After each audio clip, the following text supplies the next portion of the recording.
दोस्तों नमस्कार। आज हम लोग चर्चा करेंगे कुंभ लग्न वालों का ये दिसंबर 2024 का महीना गोचर के हिसाब से किस प्रकार की ऊर्जा लेकर आ रहा है। तो अगर आपकी जन्म कुंडली में यहाँ 11 का अंक लिखा है तो ये कुंभ लग्न वालों की कुंडली है। तो गोचर में जो पहला परिवर्तन हो रहा है दिसंबर में वो हो रहा है शुक्र का। शुक्र धनु राशि से 3 दिसंबर को धनु राशि से निकलकर मकर राशि में आ जाएंगे। 27 तारीख को मकर राशि से निकलकर ये कुंभ राशि में आ जाएंगे। बात कर लेते हैं इस समय सूर्य की। तो सूर्य 16 तारीख को 16 दिसंबर को धनु राशि में चले जाएंगे। बुध इस समय वक्री पोजीशन में चल रहे हैं। 11 तारीख को ये उदय होंगे। पहले ये फिर अस्त होंगे सूर्य के पास, फिर उदय होंगे। उसके बाद क्या होगा, ये बुध 16 तारीख को 16 दिसंबर को मार्गी पोजीशन में चले जाएंगे। बात करते हैं आपसे मंगल की। तो देखिए मंगल पूरे महीने इस समय कर्क राशि में ही रहेंगे। आपको पता है कि कर्क राशि में मंगल नीच की होते हैं, लेकिन 6 तारीख को यही मंगल वक्री पोजीशन में आ जाएंगे। मतलब ये पोजीशन जो इस समय इनकी मार्गी चल रही है ये वक्री पोजीशन में आ जाएंगे। तो अगर हम बात करते हैं अभी उन ग्रहों की जिनका भी परिवर्तन नहीं हो रहा है, गुरुदेव बृहस्पति वृषभ राशि में वक्री पोजीशन में गोचर करते रहेंगे। अगर करते हैं शनि की बात तो वह आपकी लग्न में या कहें कुंभ राशि में ही मार्गी पोजीशन में गोचर करते रहेंगे। राहु मीन राशि में गोचर करते रहेंगे और केतु कन्या राशि में गोचर करते रहेंगे। तो अब इन सब ग्रहों का हमारे ऊपर, हमारी लग्न के ऊपर, मतलब कुंभ लग्न वालों पे क्या प्रभाव पड़ेगा। तो देखिए सबसे पहले तो आप ये समझिए कि आपका लग्नेश शनि इस समय कहाँ बैठे हैं, लग्न में ही बैठे। और जब लग्न का मालिक लग्न में ही हो और मार्गी पोजीशन में हो तो व्यक्ति क्या करता है, सब तरीके से अपने आय के स्रोत को खोलना शुरू कर देता है। सबसे बड़ी बात तो आपको ये समझना है कि इस समय जो ये दिसंबर का महीना है, आपको जो भी चीज अचीव करनी है, जो भी आप टारगेट बना रहे हो उनको आप अचीव करोगे। तो ये एक बहुत बड़ी बात है। और अगर मैं आपसे बात करता हूँ सेकंड हाउस की, बैठे कौन है, राहु, और बैठे किसकी राशि में, गुरुदेव बृहस्पति की राशि में बैठे हैं। सेकंड हाउस हमारा पैसे से संबंधित हाउस है, इन्वेस्टमेंट, जो लॉन्ग टर्म इन्वेस्टमेंट करते हैं उससे उसका हाउस है, संस्कारों का हाउस है। देखिए कुटुंब में तो आपकी जो बोलने का तरीका होगा वो थोड़ा कैसा होगा, थोड़ा तेजी वाला होगा। तो अगर आप ये इस समय सोच रहे हैं कि बहुत सारे लोग जो मेरे साथ रहते हैं वो मेरा साथ देंगे, तो ऐसा बिल्कुल भी मत सोचने की गलती कीजिए। आपको जो स्टेप लेने हैं, जो भी आपको सोचना है अपने बारे में, क्योंकि क्या कहते हैं, मैंने आपको क्या बोला शुरू में कि ये इस समय सिर्फ आपको अपने विषय में सोचने के लिए मजबूर करेगा। तो आपका पैसा, आपकी सुविधाएं, ये चीज देखकर आप डिसीजन लोगे।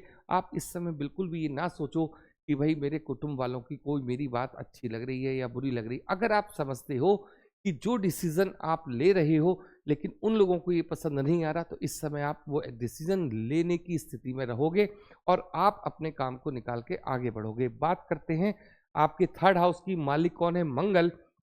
दूसरा इनका जो भाव होता है वो क्या, कौन सा हाउस है, इनको ये 10th हाउस का मिला है। मतलब आपकी कुंडली में मंगल को तीसरे भाव के मालिक होते हैं, 10वें भाव के मालिक है, लेकिन मंगल इस समय बैठे कहाँ पर है, 6 हाउस में बैठे हैं। ठीक है, 6-7 तारीख को जब ये वक्री पोजीशन में आते, एक तो मंगल इस समय नीच की पोजीशन में चल रहे हैं। आप बात को बहुत ध्यान से सुनना। छोटे बहन भाइयों या हमारे बहन भाइयों के बीच का जो विवाद है वो कोर्ट कचहरी तक भी जाने की पूरी नौबत रखता है। इसलिए आप लोगों को अगर किसी भी तरीके से प्रॉपर्टी में कोई विवाद चल रहा है उसको सुलझाइए। लेकिन मैं सिर्फ कुंभ लग्न वालों से ये कहूंगा, अपनी बात अपने ढंग से रखिए। ये बहुत अच्छी बात है, ये एक बहुत अच्छा मेथड भी होता है। लेकिन अगर आप ये चाहते हो कि आपके कहने का जो तरीका है वो लोगों को समझ में आए, तो गुस्से को छोड़कर काम करना है। अन्यथा क्या होगा, बात बिगड़ेगी और वो बात कोर्ट कचहरी तक जाएगी। तो ये चीज आपको समझनी है कि इस समय जो मंगल की पोजीशन है वो बहुत ज्यादा आपके हित में नहीं है। क्यों नहीं है, लड़ाई इस समय आपके लिए ज्यादा अनुकूल नहीं है। अगर हम लोग बात करते हैं फोर्थ हाउस की, फोर्थ हाउस में बैठे हैं गुरुदेव बृहस्पति। ये किसकी राशि में बैठे हैं, ये बैठे हैं शुक्र की राशि में। और शुक्र कहाँ बैठे हैं, लाभ स्थान पे बैठे हैं इस समय। और उसके बाद कहाँ चले जाएंगे, खर्चे वाले भाव में चले जाएंगे। फिर आप अगर एक चीज को देखते हो कि जिस समय गुरुदेव बृहस्पति आपके फोर्थ हाउस में बैठे, वो देख किसको रहे हैं, 10th हाउस को देख रहे हैं। ये एक बहुत ही अच्छा कॉम्बिनेशन है। गुरु यहाँ पर वक्री पोजीशन में, तो आपके खर्चे कहाँ कहाँ पर होंगे। देखिए आपका मन करेगा कि मैं कोई गाड़ी खरीदूं, बहुत टाइम से आपका ये मन कर रहा है कि मुझे गाड़ी खरीदनी है, तो ये वो महीना साबित होगा कि जो आप अपनी लग्जरी के ऊपर, अपनी गाड़ी को खरीदने के ऊपर पैसा खर्च करोगे, आप अपने घर की डेकोरेशन के ऊपर पैसा खर्च करोगे, तो ये सारी चीजें दिसंबर मंथ में आपके लिए बनी हुई हैं। क्यों? क्योंकि गुरु की दृष्टि किस पर जाएगी? शुक्र पर जाएगी। तो ये चीज क्या है? आपके लिए नई नई भौतिक सुविधाओं को खोलने का ये महीना साबित होगा। अगर हम लोग बात करते हैं फिफ्थ हाउस की, मालिक कौन है? बुध। और बुध को एक घर हमारा मिलता है आठवां। इसका कोई मतलब नहीं, क्योंकि एक वो त्रिकोण के मालिक हैं।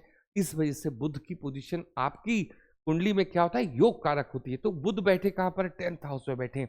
मैंने आपसे कहा कि आपका जो ये महीना रहेगा, पैसे के दृष्टिकोण से बहुत ही शानदार महीना साबित होना चाहिए आपके लिए।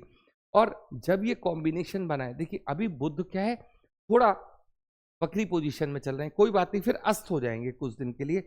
उदय ये 11 तारीख को होंगे, मार्गी ये 15-16 तारीख में होंगे। तो ये जो पोजीशन आपकी आएगी ना, ये जो जब ये उदय होंगे बुध, मतलब 10 तारीख के बाद की मैं आपसे चर्चा कर रहा हूं, एक जबरदस्त लाभ आपको अपने कार्यस्थल पर दिखाई देगा। जो भी बिजनेस से आप जुड़े हो, आपको क्या होगा? उसमें मार्जिन आना शुरू होगा। जो भी इन्वेस्टमेंट आप करते हो, उससे आपको फायदा आना शुरू होगा। तो ये एक ऐसा महीना साबित होगा जो लास्ट का महीना है, कि अगर आप केवल और केवल पैसे की दृष्टिकोण से सोचते हैं, तो पैसा आपको कमा के देने वाला महीना साबित होगा गोचर के अकॉर्डिंग। अब हम लोग बात करते हैं आपसे 6 हाउस की। बैठे कौन है? मंगल। देखिए मंगल खुद इस समय नीच राशि में बैठे हुए, तो आपका जो दुश्मन जो आपके सामने होगा, वो बहुत कर्कश स्वभाव का होगा। पहले आप इस बात को समझने की कोशिश कीजिए। ये जो छठा हाउस है, रोग, ऋण और शत्रु का होता है। अगर हमारे शरीर में किसी प्रकार का रोग है, तो उसको आप तुरंत चेकअप उसका कराइए। आप उसके अंदर बिल्कुल भी लापरवाही मत दीजिए कि पता चला कि हम कल करा लेंगे। नहीं, ये वो समय नहीं है। जो चीज़ है उसको सामने लाइए, उसका इलाज कराइए। दूसरी बात ये कि जो भी शत्रु किसी भी स्वभाव का, मैंने क्या बोला कि जब भी कोई क्रूर ग्रह, मतलब मंगल एक क्रूर ग्रह में उनकी गिनती होती है, और जब ये वक्री पोजीशन में जाते हैं, तो ये और ज्यादा क्रूरता फैलाते हैं। तो यहाँ पर आपको जो मतलब जैसे कहते हैं ना, चोट देने वाले जो आपके दुश्मन है, बिल्कुल आपके समक्ष खड़े होंगे, और आप उनको क्या करोगे? बिल्कुल डाउन पोजीशन में लेकर आओगे। ये आपके अंदर इतना कॉन्फिडेंस इस समय होगा। लेकिन शत्रु आपके सामने से मुकाबला करेगा, ये चीज भी आपको देखनी है। वो अगर आप ये सोचते हो कि आपसे वो डर के आपसे बात नहीं करेगा, लेकिन अगर शत्रु सामने है, तो ये ज्यादा बेटर आपको दिखाई देगा। तो आप उसके ऊपर कंट्रोल करने की पूरी इस समय हिम्मत रखते हो। तो ये चीज आपके लिए इस महीने बहुत ही अच्छी साबित होने जा रही है। अगर मैं बात करता हूं आपसे 6 हाउस की, मालिक कौन है? सूर्य। बैठे कहां पर? 10th हाउस में। अगर आपका स्पाउस कहीं सर्विस करने की सोच रहा है, कोई बिजनेस करने की सोच रहा है, अगर आप अपने स्पाउस के साथ कोई बिजनेस क्रिएट करना चाहते हो, खड़ा करना चाहते हो, एक अच्छा समय साबित होगा। लेकिन अगर आप उनको तवज्जो नहीं देते, अगर आप ये सोचते हो कि अरे साहब इसका हमें क्या करना है, इनके तो आइडियाज ऐसी होते हैं, हम तो दूसरे के साथ बिजनेस करेंगे, तो ये एक अच्छी स्थिति साबित फिर नहीं होगी। लेकिन यहाँ पर अगर आप इस महीने में 15 तारीख तक की बात करते हो, तो 15 तारीख तक क्या है कि अगर उनका कहीं सिलेक्शन होना है, या किसी एग्जाम की या किसी चीज की तैयारी कर रहा है आपका स्पाउस, तो यहाँ पर एक अच्छा कॉम्बिनेशन देखने को मिल रहा है। उसके बाद जब सूर्य आपके 11th हाउस में जाएंगे, तो प्रॉफिट की स्थिति बनेगी। कुल मिलाकर कहने का मेरा आपसे मतलब यह है कि आपको आपके स्पाउस की इनकम से भी फायदा दिख रहा है। तो ये चीज आपको समझनी है। बात करते हैं 8th हाउस की। बैठे हैं यहाँ केतु, और गुरुदेव बृहस्पति की यहाँ दृष्टि पड़ी हुई है। किसी भी चीज में अगर आप रिसर्च करना चाहते हो, देखिए हम लोग क्या है कि हमारे मन में बहुत सारी चीजें चलती रहती हैं, और अगर हम किसी चीज पर रिसर्च करने की सोचते हैं, कोई बिजनेसमैन है, अगर वो ये सोच रहा है कि मैं अपनी लाइन में ये प्रोडक्ट और ऐड कर लूं, ऐसे ऐड नहीं होता है, उसको ऊपर पूरा एक मतलब कॉम्बिनेशन उसका देखना पड़ता है, उसका पूरा सिस्टम देखना पड़ता है, सेल कितनी आएगी, इन्वेस्टमेंट कितना होगा। तो इस तरीके की बात अगर आप सोच रहे हो, तो ये आपके लिए प्रॉफिटेबल साबित होगा। बात कर लेते हैं आपसे आपके 9th हाउस की। बैठे हैं, मालिक कौन है? शुक्र। और बैठे कहाँ पर? इस समय भाग्य के स्थान पर बैठे हैं, फिर कहाँ चले जाएंगे? खर्चे वाले स्थान पर चले जाएंगे। तो भाग्य से जो जो चीजें शुक्र के अंडर में आती हैं वो आपको प्राप्त होंगी। फिर गुरु की दृष्टि भी वहां जाकर पड़ती है। तो अगर मैंने आपको बोला ना कि अगर आपको गाड़ी खरीदनी है, अपने घर में कुछ अच्छी अच्छी चीजें लेकर आनी है, आपके लिए महीना अच्छा साबित होगा। 10वें हाउस की बात करते हैं। सूर्य का और बुध का कॉम्बिनेशन बना हुआ है। सूर्य कहाँ से आए हैं? हमारे 7th हाउस से। और बुध कहाँ के मालिक हैं? 5th हाउस के मालिक हैं। तो यह सप्तमेश और फिफ्तेश का मतलब पंचमेश का एक आपस का संबंध बना है। इसका मतलब क्या होता है कि आपकी इच्छाएं पूरी कहाँ से होंगी? आपके स्पाउस के सहयोग से। तो ये चीज मैं लगातार आपसे देखना चाहता हूँ, बोलना चाहता हूँ कि यहाँ पर आपको एक जो सहयोग मिल रहा है वो किन किन चीजों का मिल रहा है? आपको आपकी स्पाउस का सहयोग मिल रहा है। तो ये सहयोग लीजिए और आगे बढ़िए। फिर दृष्टि किसकी पड़ रही है? गुरुदेव बृहस्पति की पड़ रही है। तो इस समय जो कुंभ लग्न वाले लोग हैं उनका सारा ध्यान कहाँ जाएगा? केवल अपने ऊपर। मतलब शनि बैठे हुए हैं अपने उस पर, मार्गी पोजीशन में चल रहे हैं, बढ़िया स्थिति को लिए हुए, तो वो पैसा कमाने की तरफ आपका सारा ध्यान रहेगा। बात करते हैं 9th हाउस की। बैठे कौन? मालिक कौन है? गुरुदेव बृहस्पति। बैठे इस समय 2 दिन के लिए शुक्र है यहाँ। उसके बाद शुक्र कहाँ चले जाएंगे? आपके 12वें हाउस में चले जाएंगे। तो देखिए, इच्छा पूर्ति के लिए लगातार मैं आपसे ये बात कह रहा हूं कि इस समय जो भी आपकी डिजायर है वो पूरी कहाँ से होगी? 10th हाउस से होगी। मतलब यहाँ जो भी आप काम कर रहे हो आपके पास पैसा अच्छा आएगा। अब आप उसको खर्च कहाँ कहाँ करोगे ये शुक्र बताएंगे। मतलब मैं आपसे बात कर रहा हूँ अब आपके 12th हाउस की। 12th हाउस में शुक्र पहुंचते ही आपका जो खर्चा होगा वो शुक्र से संबंधित चीजों पर होगा। जो लोग थोड़ा प्यार मोहब्बत वाली लाइन में चल रहे हैं इस समय, जैसे कुछ रोमांस वगैरह, तो ये चीज उनके लिए बहुत ही शुभ साबित होगी। देखिए, कुछ खर्चे आप अपनी गर्लफ्रेंड पे करोगे या ये सारी चीजें आपको दिखाई देंगी। मतलब खर्चा शुक्र से संबंधित होगा, लग्जरी से संबंधित होगा, गाड़ी से संबंधित होगा। अगर आप कोई और अपने घर को सुंदर मेंटेन बना करना चाहते हो उसके ऊपर होगा, इंटीरियर डेकोरेशन के ऊपर होगा। इस तरीके की चीजों पर आपका इस महीने खर्च होगा।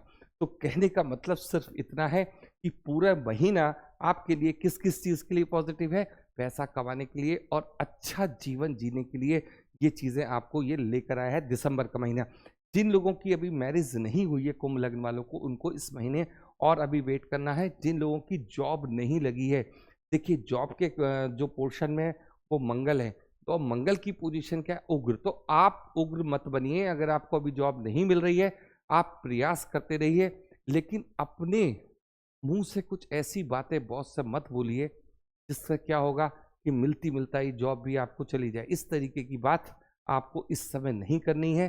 कुल मिलाकर अगर 6 तारीख से पहले मैं आपसे कहता हूं, तो अगर आपको जॉब का ऑफर आ रहा है उसको आप ले लीजिए अपने हाथ में। 6 तारीख के बाद सिर्फ आपको एक चीज समझनी है, बोलना कम है, रिएक्शन थोड़ी कम देनी है और सुनना ज्यादा है। मतलब कुल मिलाकर अगर आपको जॉब का ऑफर आ रहा है तो आप उसके अंदर क्या करोगे? ये चीज ऐसे खराब है, ये चीज है, तो अगर आपको अच्छी लगती है आप उसको ले लीजिए जॉब को, और अगर आपको अच्छी नहीं लगती है तो आप उसको छोड़ सकते हो। तो फिर किसी नए ऑफर को देखते हैं। लेकिन क्रोध वाली बातचीत से आप किसी भी बात का अंत ना करें तो बेटर रहेगा। तो आज के लिए इतना ही। आप लोगों ने इतना समय दिया उसके लिए बहुत बहुत धन्यवाद। Thank you.